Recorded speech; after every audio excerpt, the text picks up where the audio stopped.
안녕하십니까. 오늘의 주제는 허기훈 선생의 유제록입니다. 버려진 인재를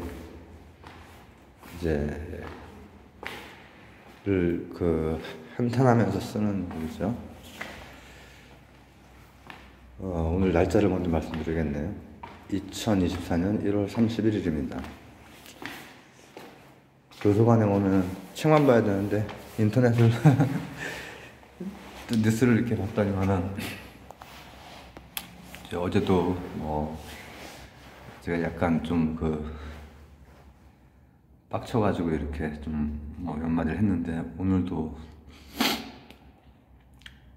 최상병 관련해서 이제 어머니 최상명의 이제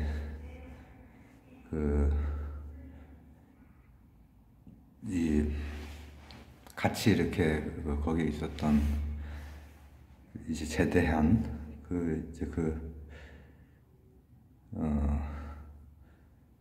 장병의 어머니가 제대하고 나서 이제 문제 제기를 했다가 오히려 지금 수사를 받고 있는 상황에서 정말 오열하듯이 이렇게 기자회견하고 있는데, 그게 이제 달리는 글이 군대는 원래 목숨을 바치려고 하는 거다 이러고 막 재밌나 봐. 그런 거 놀리는 게 가벼운 새끼들, 쌍놈 새끼들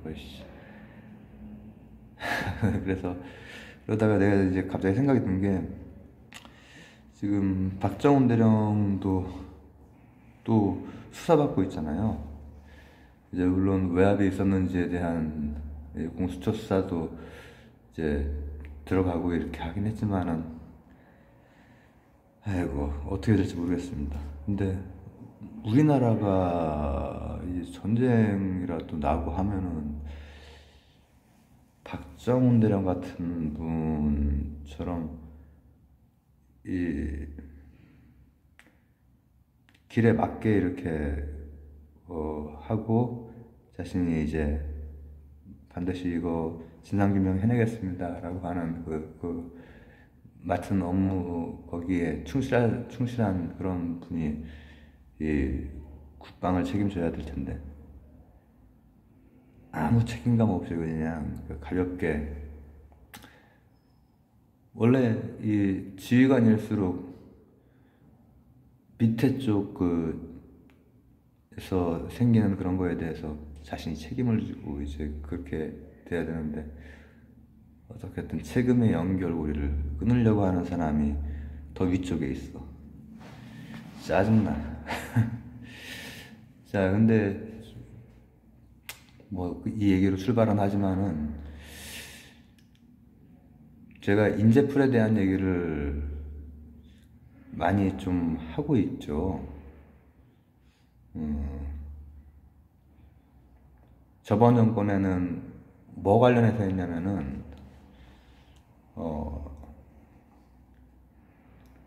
저번도 이제 마찬가지인데, 인재풀에 대한 건 마찬가지인데, 이제 과학기술 정책이 이게 하나의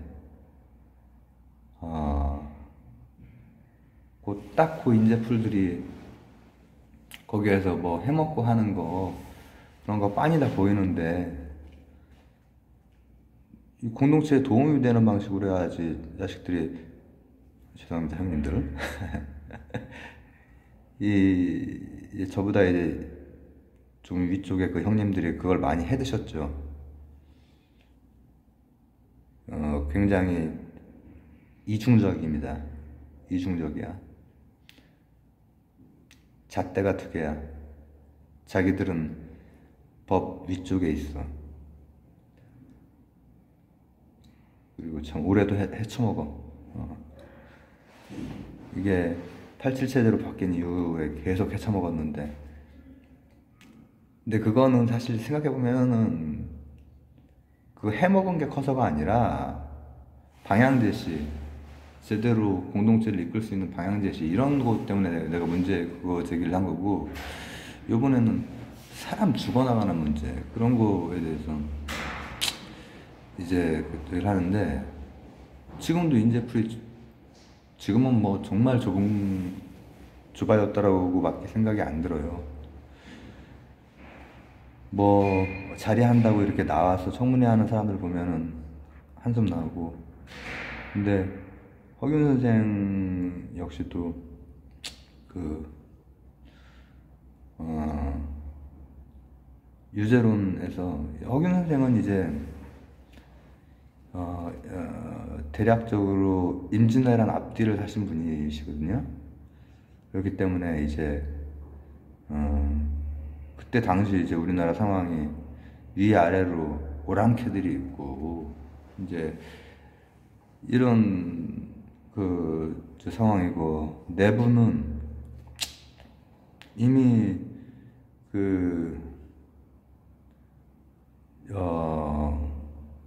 그때 정도 되면은 이제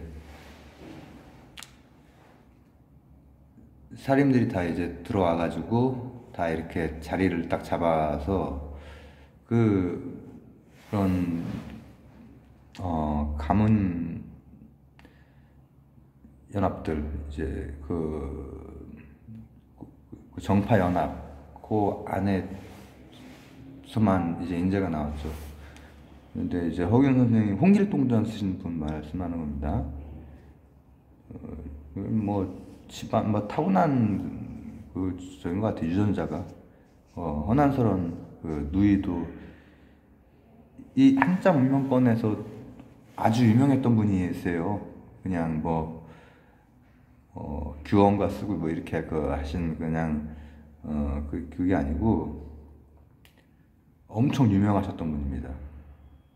그리고 허균 선생도 이제 중국에 이제 딱 가서 딱 이제 글 쓰면은 아주 문장가로서 날리시고 했는데, 이분은 유불도 전부 다 그냥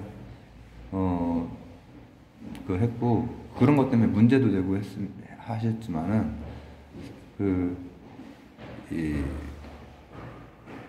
학습하고 사유하고 또 뭔가 이렇게 뭐 수행하고 한 그 스펙트럼이 굉장히 넓으세요. 그런 것 때문에 그 중간중간에 물론 정치적인 경랑 속에서 비참하게 돌아가셨는데, 게다가 서학도 받아들이신 걸로, 접하신 걸로, 분명히 그거에 대해서도 열심히 공부하셨을 겁니다. 그러니까 인재에 대한 생각도 보는 관점이 달라요. 일단 그때 당시에는 그 안에, 그리고 그분은 서울이 아니거든요. 명문가예요. 그렇기 때문에 그 안에서 이렇게 잘 할 수도 있었을 텐데, 어쨌든 능력도 좋았고, 그렇게는 이제 여러 가지 상황상 그건 역사에 나오니까는, 이제 그때가 이제 선조 중심으로 해서 그 시기이기 때문에 여러 가지 경랑이 많았고, 근데 우리나라가 일단은 좁죠. 이제 우리나라 주위에 중국이 너무 크고, 위쪽에 북방에 거란 여진육이도 엄청 크잖아요, 땅덩어리가. 그리고 일본도 사실 뭐 상당히 땅덩어리도 크고 인구도 많고 하죠. 근데 우리나라는 그렇지가 못해. 근데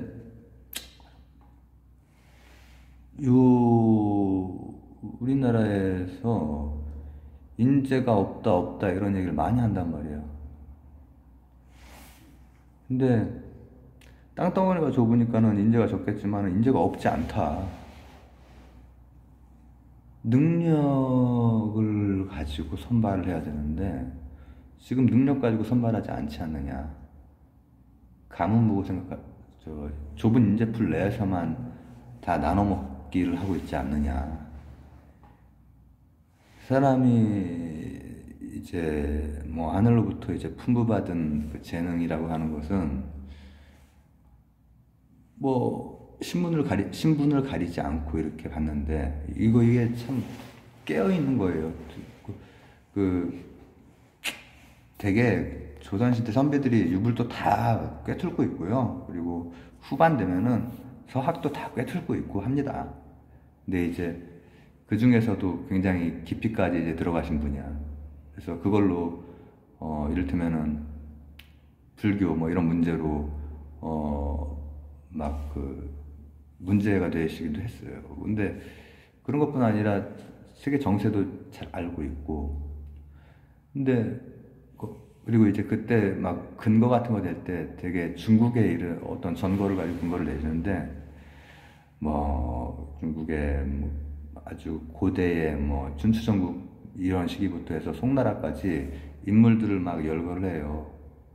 그러니까 신분이 높지 않지만 능력 가지고 쓰였던 춘추전국 시대라면 많이 있잖아요.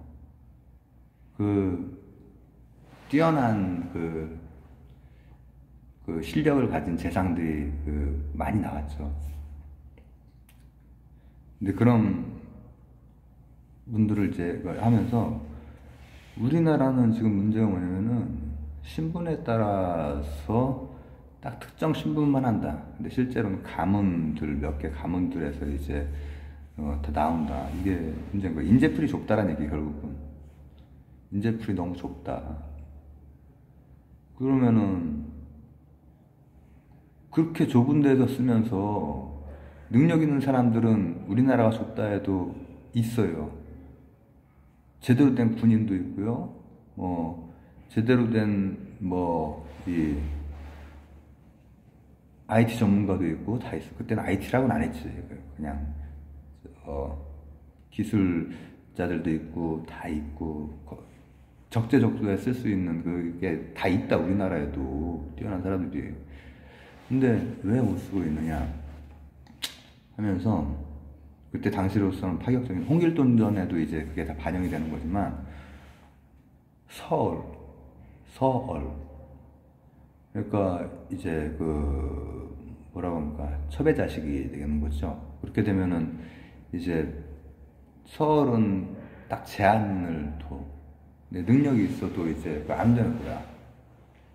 근데 그거 하나랑 또 재가금지 이런 거 이게 이제 조선 중기부터 이제 내려오던 거거든요. 근데 그렇게 하다 보니까는 이 인재들 그러니까 원한을 가진 사람들은 많고 실제로 인재들이 쓰일 수 있고 또 그런 사람들이 나올 수 있고 할 수 있는 환경이 막혀 있는 굉장히 답답한 사회였던 거지.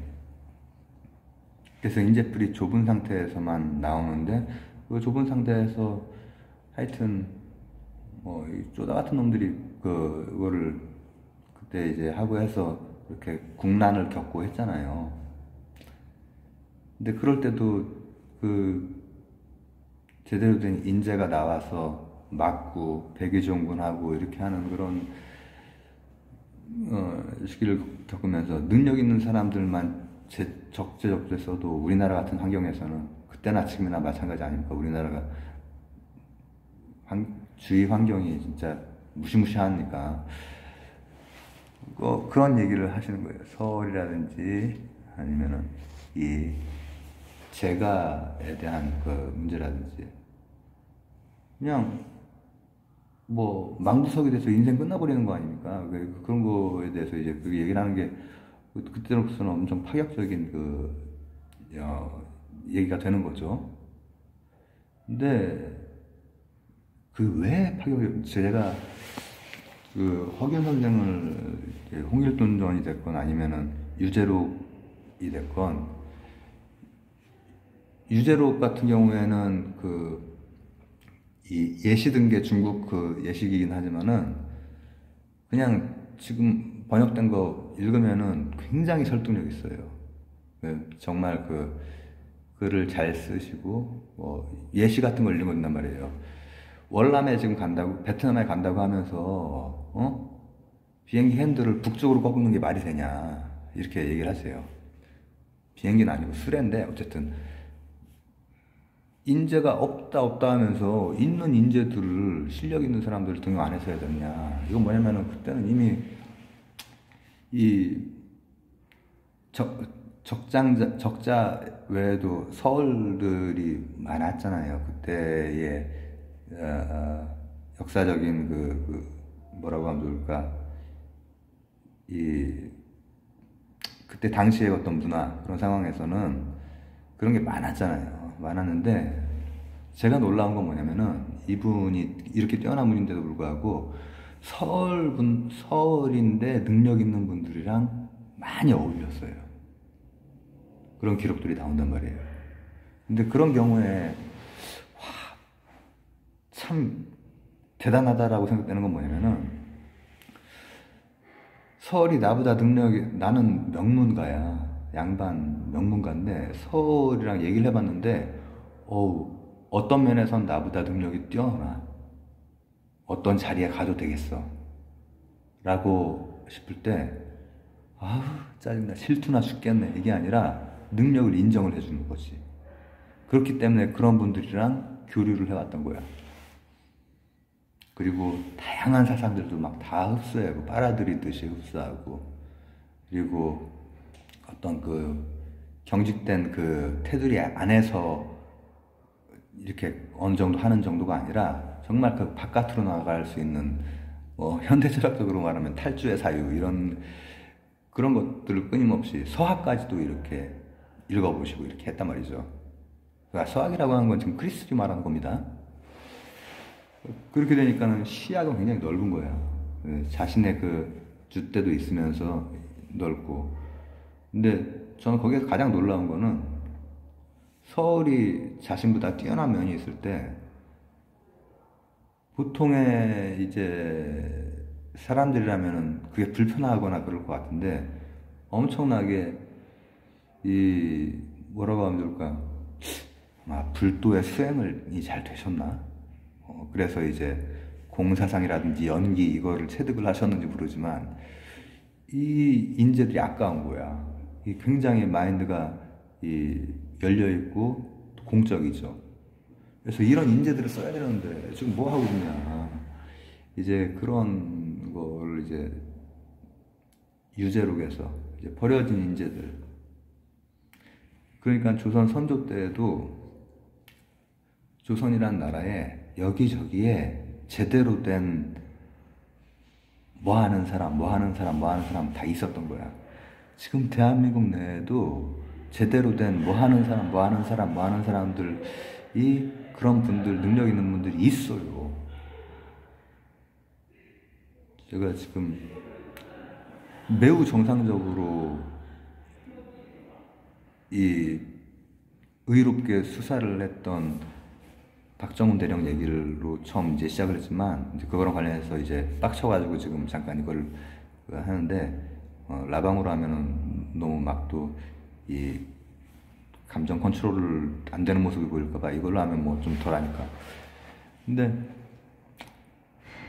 문제는 그러면서 인재풀이 좁아서 계속 무슨 회전문 돌려막기처럼 이렇게 비슷한 사람들이 오고 그리고 청문회 한번 보면은 진짜 어처구니가 없고 이렇게 되는 거지. 근데 그때 당시에도 예를 들면은 자신보다 뛰어난 사람들을 볼 수 있었던 그런 분들이랑 어울릴 수 있다는 것 자체가 상당한 깨어있는 자세잖아요. 내가 명문가인데, 막 조상 대대로 지금으로 치면은 총리, 장관 다 이렇게 그런 집안이지만 굉장히 이제 멸시받던 그런 서울들이 능력이 있어. 그러면은 있어야지. 그게 그러고 나서 막 한 200년이나 지나고 나서야 이제 막 쓰이기 시작을 하잖아요. 그러니까 얼마나 일찍 그 광야에서 목소리를 낸 겁니까? 근데 그러고 나서도 한 400년이 지났는데 인재풀이 너무 이 조그만 데에서 그냥 그 보호나 해주고 이렇게 하고 있으니 저는 지금 이런 그 일도 빡치고, 그리고 우리나라에 이 앞으로 먹고 사는 문제라든지 이런 것들 하려면은 제가 어제 뭐 컨택트 얘기하면서 R&D 삭감 이거 얘기했는데 말 같은 정책을 좀 이렇게 좀 해야지. 잘 모르면 그냥 닥치고 있던가, 잘 아는 분들을 알아볼 수 있는 눈만 돼도 필요한 자리에 그거 해결할 수 있는 분들은 인재는 있어요. 인재가 없다 하면서 베트남 간다고 하고 비행기 북쪽으로 돌리지 말고 제대로 찾아서 이렇게 등용을 해야죠. 등용을 하고 그리고 최소한 지금 뭐 정부 내에서도 예를 들어서 과학기술 관련된 그런 부서에 있는 분들 그래도 볼 줄 알 거 아니에요. 근데 뭐가 어떤 그 루트가 뭐가 어떻게 잘못됐길래 이 위쪽에 정치적인 그 결정을 하고 조율을 하고 이런 사람들에게는 엉뚱한 게 그렇게 들어갑니까? 그런 거 제대로 그 바로잡지 못할 거면 그 자리에 있을 이유가 없는 거 아닙니까? 그런 거 할 사람들이 들어가야지. 답답한 마음에 400년 전에도 이제 인재풀이 좁아지는 거에 대해서 걱정하던 한 분이 계셨다. 그리고 그분이 강조했던 것은 실력 있는 사람을 뽑아야 된다. 실력, 능력 있는 사람들이 골고루 이렇게 분부가 되어 있기 때문에 어떤 딱 인재풀 내에 다 있지가 않고, 여기 이 좁은 데에서는 진짜 별 쪼다 같은 그런 사람들이 다 차지해 버리면은 이게 공동체가 어떻게 되냐 이거야. 그렇기 때문에 서울 문제, 재가 문제에 대해서 이제 거기서 얘기를 했고, 그런 것들이 홍길동전 같은 데도 반영이 되어 있죠. 그리고 이분이, 저는 가장 놀라운 거는 그런 주장을 하게 된 이유가 뭘까? 그 현실, 방금 말했던 서울의 문제, 재가의 문제, 이런 현실들에 대해서 깊이 공감했고, 그리고 그런 분들, 능력 있는 분들이랑 교류를 했고, 그분들에 대해서 아우 질투나, 나보다 뛰어나네, 이게 아니라 나보다 뛰어나, 어떤 면에선 어떤 요직에 넣으면 참 좋을 것 같아, 이런 고민을 하셨던 거죠. 그게 이 공동체의 문제를 고민하는 분들에게는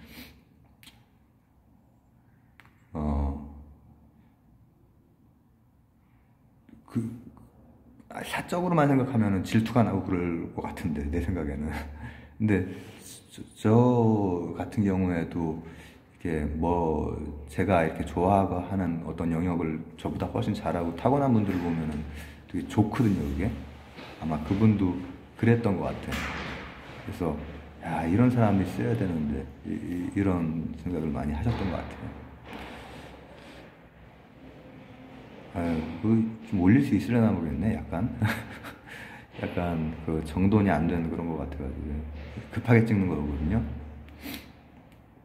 갑자기 유재록이 인터넷 하다가 그냥 들을 만한 거나 이렇게 뭐 여러 가지 공부하는 거나 들어야 되는데 인터넷을 하는 바람에 갑자기 유재록으로 마음이 넘어가서 좀 얘기 좀 남겨야겠다 싶어서 남겼습니다. 감사합니다.